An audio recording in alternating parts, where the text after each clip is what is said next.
I'm Kiery. I'm Alex. And we're going to play Mage Wars. Do you want to explain the basis? Mage Wars is a customizable strategy game of dueling mages. Dueling? Which you could not find out by reading the cover. Nope. And yeah, you have a book of cards, you have a board, and we're going to get that all out right now. We've set up our board. We have cards for keeping track of our health and our mana. You can't see that. Our health and our mana and our channeling abilities. There are cubes. Everyone gets 4 cubes to track how much we have to regenerate mana, how many mana we've used, and how many health we have, and how many health we're losing. So I have 10 channeling and 10 mana and 32 health. And I have 38 health, 9 mana, and 9 channeling, because you start out with the amount of mana that you have on your cards. You choose cards of different kinds. He's a warlock and I'm a priestess. There's also a wizard and hobbit. I think there's a hobbit as well as an elf maybe. You have spell books, which are these that we are both filling out. They take a long time to fill out. They do. We're using the pre-made list to start off with. That is in the rule book for our lists. It is probably more fun if you make your own lists, but it's way more complicated. To start so we just use the starter lists that were recommended for our races, and we put them all together. There are several types of cards, and they differ by color. The gray cards are armor, or equipment, The green cards are conjurations and things that you can just sort of conjure up and make. The orange cards are enchantments, which are interesting because they have both. You play them for a certain mana cost, and then you reveal them later for another mana cost. So there's actually 2 costs. The brown ones are creatures that you can summon to help you, and they all have their own kind of ability and melee/ranged attack. And there are also attacks that just basically allow you to do some sort of melee without actually having a creature that you've conjured or anything like that. And they're red. The last kind of card is an incantation card, and it's kind of purpley, and it's sort of a dark violet almost. Yeah, with the runes around it. Yeah. And these are incantations that you can use to defend or heal yourself. There's a dispel, which basically nullifies a spell. There's dissolve, which you can use offensively to dissolve your opponent's armor or whatever. And healing spells and other things like that. Always good. Yeah. And then there are these blue and red little markers. Oh, do we have the, where's the quick? Oh yeah, we should probably have those as well. There's, when you're casting spells, you put one of these red or blue items, markers, on each one of your cards. But your mage also gets one of these quick cast markers, which is marked with 2 M's, which stands for quick cast. Obviously. It's right here. Oh, okay. And to start the game, you put your mage card on the door that is closest to you. There are 2 doors in the corner of our mat, and so they're there. And I'm putting the blue thingy and the quick cast die on my mage. And so, You can go first. Okay. Yeah, I can't remember what the apparatus for going first is, but We there's... just choose. I shall go first. Initiative, reset, channel, upkeep, planning, and deployment. So there's about 14 different stages to each round. It's a long game. So we'll start out with initiative. Oh, right, we need that. This has all kinds of little markers, and the initiative one is good because you pass it back and forth so you know whose turn it is. So if you have to stop to eat dinner or sleep or whatever, you'll know whose turn it is next. There's also hit point counters and don't forget the Blood Reaper counter, which is my personal favorite. That's not cool. That is not cool. And rot and burn and effects that you put on other people. I think we've jumped past the reset stage because there's nothing to reset into the channeling stage. This is when we try and gather together content and just put it all in one place. You know, kind of things that are similar. Right. Actually, no. We basically look at what our channeling is, which in this case for me is 9. And mine is 10. And I'm not actually sure how this works, but I'm thinking since it's the first turn, we just put it at 9. Usually you'll add on whatever your channeling is to your mana.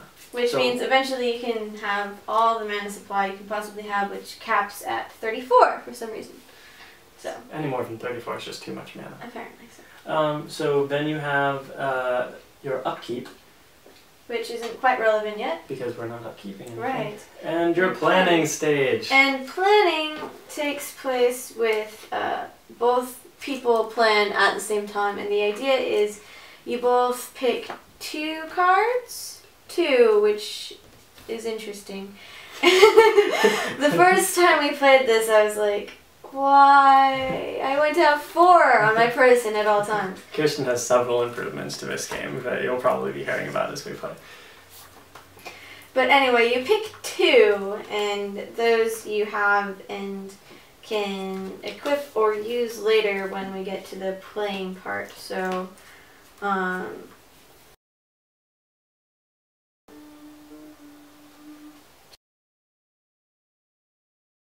okay, this is the die you use for effects. Mostly burning. Burning or stunning, in my case. I feel like I should be able to do more damage than stun. Well, stunning is probably yeah. Okay, so we've done our planning, which means it's time for your deployment. Which is that when we... Move. Now, deployment... Yeah. I have no idea what that means. Do you want to move on to the first quick cast phase?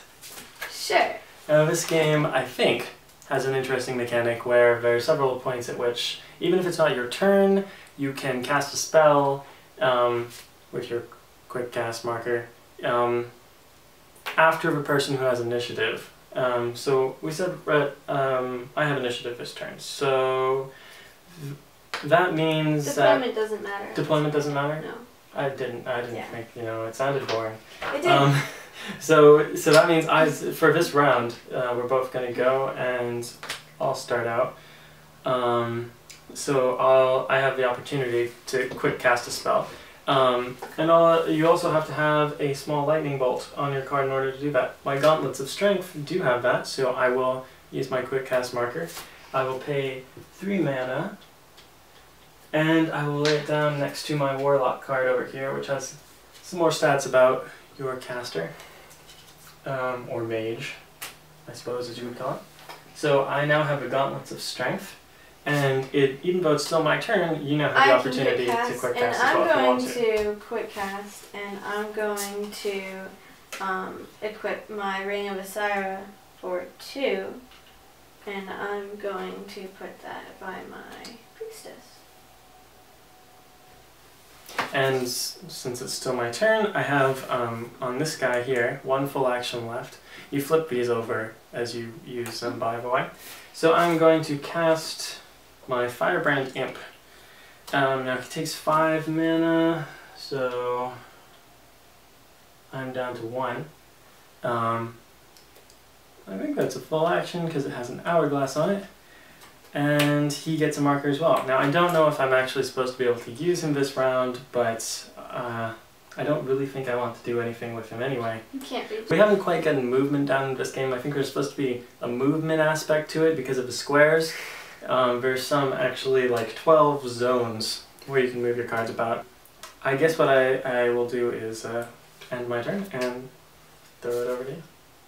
But not initiative. Initiative stays here until the end of the round. Yeah. So, what I'm going to do is I'm going to secretly attach my Aegis to my priestess zone thing. What are you attaching to your priestess, Kirsten? I'm not attaching anything. Huh. At all. So now it's my turn. I have the initiative. And now we reset, right? Yes, we do. We're in the reset stage, because we just did the initiative Which means stage. you turn over all your little tokens, and you bump up your channel to your mana supply to whatever it is. So mine is 10, and I have 6 left. So I have 16 now that I have available to use. Your upkeep, we don't really have anything going on with that. Upkeep is like, I want to say that it's like when you have to take damage later. Yes, I think. Yes, that's what it is. Yeah. Yeah, upkeep is like when he burns me and I have to roll for damage, and it's really irritating. Mm-hmm. Or when she stuns me, I don't have to do anything because it doesn't take effect until after I take an action, I think. Yeah, that's weird. So that doesn't apply. So Yeah. just disregard that. And then we can take our books and find 2 more cards.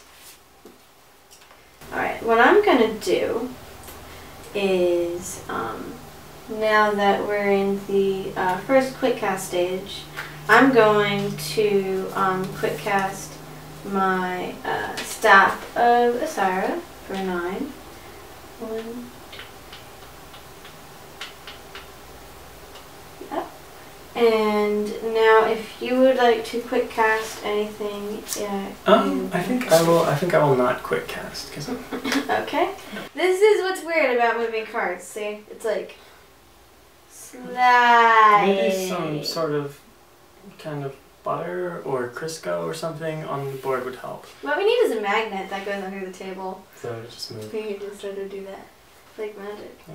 All right, and so that is my. Oh, it is on the move thing was on the of board. Course. Yeah. These have like round summaries on them, which we should. I mean, we use them for reference, but I didn't read anything that wasn't bold. So they're very small. Yeah.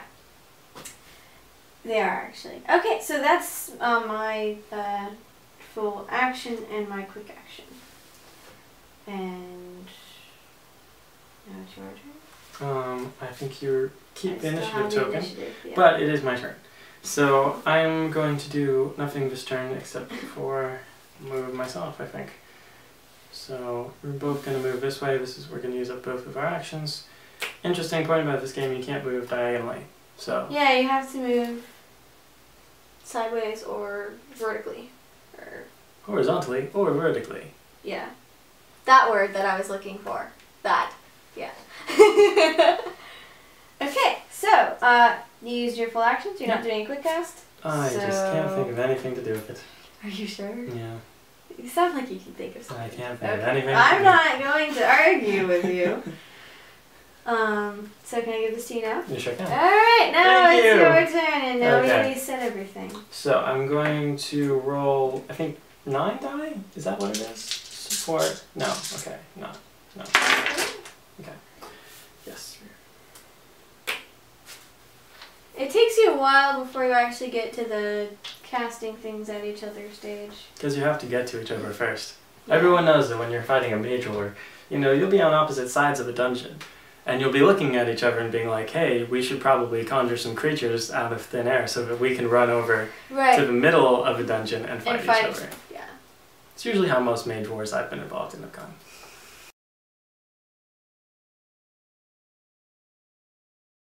So if I understand the rules correctly, right now I'm 1 zone away from Kirsten.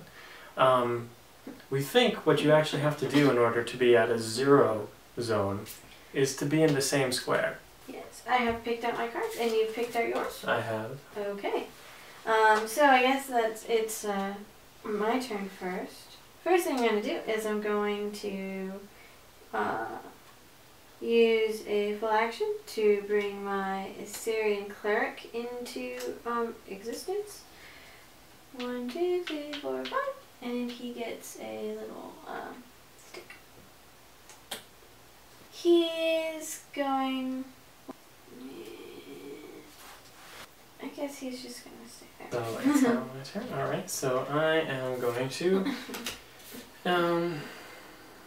Let's see.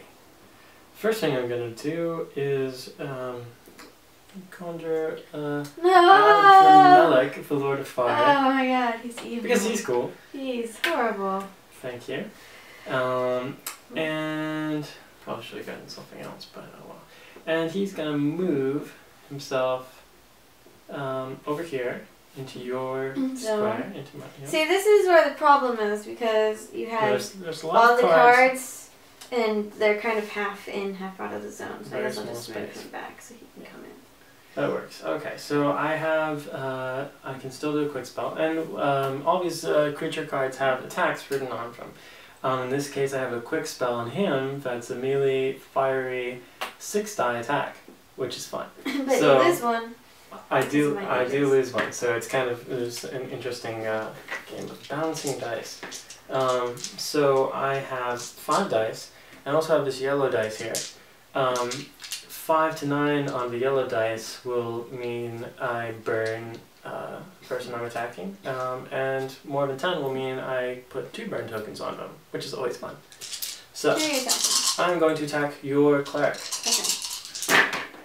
Oh, that's not bad. So yeah. I've got 4 yeah, and 2. 6. Yeah. So do you have any armor on your cleric? You have 1 armor. I have 1 so armor. You do absorb half of this too. So I have 5.